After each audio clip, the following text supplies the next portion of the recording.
Gold trusted gold buyers మీరు తాకట్టు పెట్టిన బంగారాన్ని విడిపించి ఈ రోజు ఉన్న మార్కెట్ ధరకు కొనబడను. నమస్కారం, వెల్కమ్ టు ఐ డ్రీమ్. ధర్మ మార్గం విత్ విజిత కార్యక్రమానికి స్వాగతం. నేను మీ విజిత.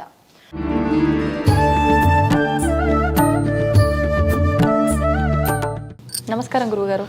శ్రీమాత్రే నమండి. గురుగారు, మనకి ఈ మాసంలో వచ్చే ఈ అమావాస్యని చొల్లంగి అమావాస్య అంటారు. అంటే ప్రతి నెలలో అమావాస్య ఉంటుంది. మరి విశేషంగా ఈ అమావాస్యకి ఈ పేరు ఎందుకు? దీనినే మౌని అమావాస్య అని కూడా అంటుంటారు. ఎందుకని? దాని గురించి వివరణ ఇవ్వండి. తప్పకుండా. ముందుగా వీక్షిస్తున్న ప్రేక్షకులందరికీ శ్రీమాత్రే నమః, శ్రీ గురుభ్యో నమః. యాదేవి సర్వభూతేషు మాతృరూపేణ సంస్థిత నమస్తస్సై నమస్తస్సై నమస్తస్సై నమో నమః. మనకు మామూలుగా అమావాస్య అంటే అందరికీ తెలుసు. అందులోనూ ఇది ఆదివారం వస్తుంది. చాలా విశేషమైనటువంటి అమావాస్య. కాకపోతే చొల్లంగి అమావాస్య, దీనికి ఒక ఊరి పేరుతో ముడిపెట్టి ఉన్నటువంటి అమావాస్యగా చెప్పడం జరిగింది. ఎందుకు అని అంటే కనుక మనకు ఏపీలోకి వెళితే చొల్లంగి అనేటటువంటి ఒక గ్రామం ఉంటుంది. అక్కడ ఒక గోదావరి నది ఉంటుంది. ఆ గోదావరి క్షేత్రంలోకి పూర్వకాలంలో మునులు వెళ్ళి అక్కడ పితృదేవతలకు తర్పణాలు వదిలి పితృదేవులకు మోక్షాన్ని కలిగించారు. కాబట్టి దీన్ని చొల్లంగి అమావాస్యగా పిలవడం జరిగింది. ఎక్కడైతే నదీ సంగమం జరిగినటువంటి ప్రదేశాలు ఉంటాయో ఈ ప్రదేశాల్లో ఈ అమావాస్య రోజున స్నానం ఆచరించడము, పితృదేవతలకు తర్పణాలు వదలడము. తర్పణాలు అంటే చేతిలో నువ్వులు వేసుకొని నీళ్లు పోసుకొని పితృదేవతలను స్మరించుకుంటూ తర్పణాలు వదలడము, అక్కడ ఉన్నటువంటి బ్రాహ్మణులకు దాన ధర్మాలు ఆచరించడము, ఇవన్నీ కూడా ఈ చొల్లంగి అమావాస్య రోజున చేస్తే గనక కోటి రెట్ల పుణ్యముతో పాటు దీనికి 3 రకాల ప్రయోజనాలు ఉన్నాయి.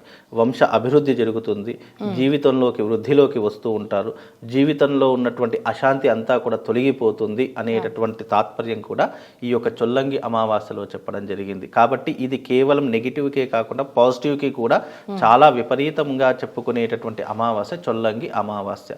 అందులోనూ దీన్ని మౌని అమావాస్య అని కూడా పిలుస్తారు. అంటే ముఖ్యంగా ఆ రోజున మౌనవ్రతం ఉండడము, ముఖ్యంగా ఆ రోజున ఏమి మాట్లాడకుండా, అంటే ఎందుకు మాట్లాడకుండా అంటే కనుక ఈ చొల్లంగి అమావాస్య రోజున అబద్ధాలు ఆడకుండా ఉండడానికి, విశేషంగా ఆ రోజున మనం చేసేటటువంటి కర్మలన్నీ కూడా ధర్మపదంగా ఉండాలి అనేటటువంటి ఒక ఆంతర్యంలో ఈ యొక్క విశేషంగా మౌని అమావాస్యను కూడా అంటే మౌన వ్రతాన్ని పాటించడం కూడా ఆ రోజున మనం ప్రధానంగా పెట్టుకుంటే కనుక ఒక్కరోజు మౌనంగా ఉంటే మన జీవితంలో 2 గంటల ఆయుష్ పెరుగుతుందట.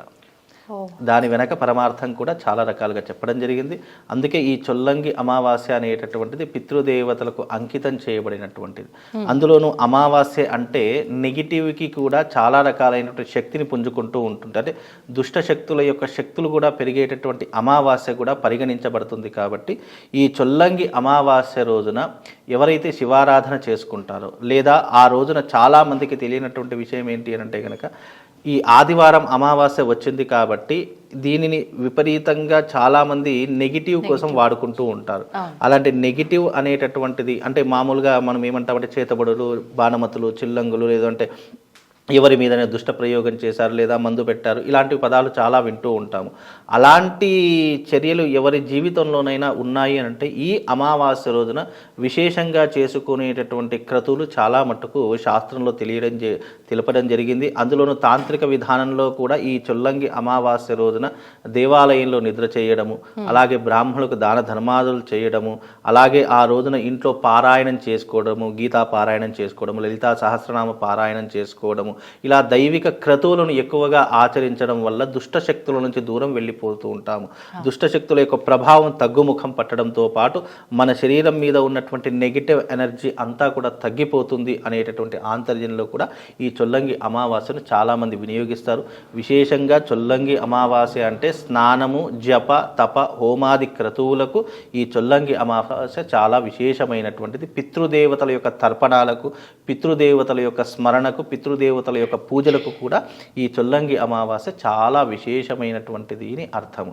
ఆ రోజున మళ్ళీ పితృదేవతలకు నైవేద్యాలు పెడుతూ ఉంటాము. మనం మామూలుగా పటాలు పెట్టి మామూలుగా దాంట్లో ఇంట్లో పెట్టిన నైవేద్యం. అయితే విశేషంగా ఆ రోజున ప్రత్యేకంగా చేయవలసింది ఏంటంటే ఇంట్లో వండినటువంటి పదార్థాలు ఒక చిన్న బౌల్లో తీసుకొని మన ఇంటి టెర్రస్ మీద కావచ్చు, లేదా ఇంటి యొక్క గోడ ఆవరణలో కావచ్చు, గోడ మీద కావచ్చు, అవి పెట్టాలి. అవి పశుపక్షాదులు తినడం ద్వారా పితృదేవతలు సంతోషిస్తారు అనేటటువంటి సంకేతం కూడా మన శాస్త్రంలో తెలియజేయడం జరిగింది. కనుక మనం మామూలుగా దశదన కర్మ నాడు మామూలుగా కాకికి మనం పెడుతూ ఉంటాము. ఎందుకంటే కాకి ముడితే పితృదేవతలు సంతోషిస్తారు అని. అలాగే ఈ చొల్లంగి అమావాస్య రోజున పితృదేవతలు పూర్తిగా విముక్తి పొందడానికి, పూర్తిగా పరలోకం అంటే మా బ్రహ్మది లోకానికి వెళ్ళడానికి ఈ యొక్క చొల్లంగి అమావాస్య చాలా ప్రత్యేకమైనటువంటిది. ఈ రోజున చేసే దాన ధర్మానికి 1,000,000 రెట్ల పుణ్యం కలుగుతుంది అని ఇటువంటి శాస్త్రవచనం. కాబట్టి ఈ యొక్క విధానాన్ని ఎవరైతే ఆచరిస్తారో వాళ్ళకు చొల్లంగి అమావాస్య యొక్క ప్రత్యేకమైనటువంటి ఫలితము, అలాగే పితృదేవతల యొక్క అనుగ్రహం లభించడానికి ఈ అమావాస్య ఉపయోగపడుతుంది.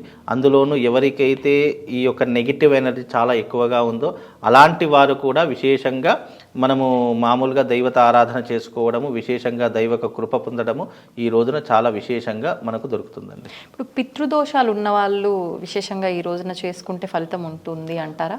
తప్పకుండా ఉంటుంది. ఎందుకు అంటే పితృదోషాలు అనేటటువంటివి ఏ రకంగా తొలగిపోతాయి? పితృకర్మలను ఆచరించడం ద్వారా తొలగిపోతాయి. పితృకర్మలకు ఒక ప్రత్యేక, ఇప్పుడు నెలలో ఒక్కొక్క దేవుడికి ఒక్కొక్క రోజు ఎలాగైతే ఉంటుందో పితృదేవతలకు కూడా ప్రత్యేకమైనటువంటి రోజు ఏంటి, సంతరించుకున్నటువంటి రోజు అంటే అది అమావాస్య. కాబట్టి ఇప్పుడు 12 నెలలకు 12 అమావాస్యలు వస్తాయి. ప్రతి అమావాస్యకు చేయాలి, చేయకూడదని శాస్త్రం కాదు. కానీ ప్రత్యేకంగా ఈ చొల్లంగి అమావాస్య రోజున మనము నదీ స్నానం అంటే సంగమం జరిగినటువంటి నదీ స్నానం కావచ్చు, సముద్ర స్నానం కావచ్చు. ఎందుకంటే ఈ రోజున చొల్లంగిలో ఉండేటటువంటి గోదావరి నది ఎక్కడికి వెళ్ళి కలుస్తుంది? బంగాళాఖాతంలోకి వెళ్ళి కలుస్తుంది. అంత సుదూరమైనటువంటి నది కలిగినటువంటిది. కాబట్టి ఈ నది కలిసేటటువంటి సమయంలో కావచ్చు, లేదు అంటే 2 నదులు కానీ 3 నదులు కానీ సంగమించేటటువంటి క్షేత్రాలలో కావచ్చు స్నానం ఆచరించి పితృదేవతల పూజలను చేసుకోవడం, పితృదేవతల తర్పణాలు వదలడం, చాలామంది పిండ ప్రదానాలు కూడా చేస్తూ ఉంటారు. గయలో పెడితే ఎంతనైతే పుణ్యం కలుగుతుందో ఈ చొల్లంగి అమావాస్య రోజున చేసే పితృకర్మలకు కూడా అదే రకమైనటువంటి ఫలితాన్ని అందజేసేటటువంటి విశేషమైనటువంటిది ఈ చొల్లంగి అమావాస్య. దీని మౌని అమావాస్య అని కూడా పిలుస్తూ ఉంటారు. కాబట్టి ఈ అమావాస్యను ఉపయోగించుకొని మీ యొక్క జీవన విధానాన్ని, జీవన సంతతిని పెంచుకోవడానికి ఇది చాలా తోడ్పడుతుందండి. ధన్యవాదాలు గురుగారు. శ్రీమాత్రే నమః. And for more videos, Please subscribe to iDream. Please subscribe to iDream. Please subscribe iDream. And please subscribe to iDream. For more videos, subscribe to iDream. please like, share and subscribe to the channel. Congratulations, iDream. Subscribe to iDream. Subscribe to iDream.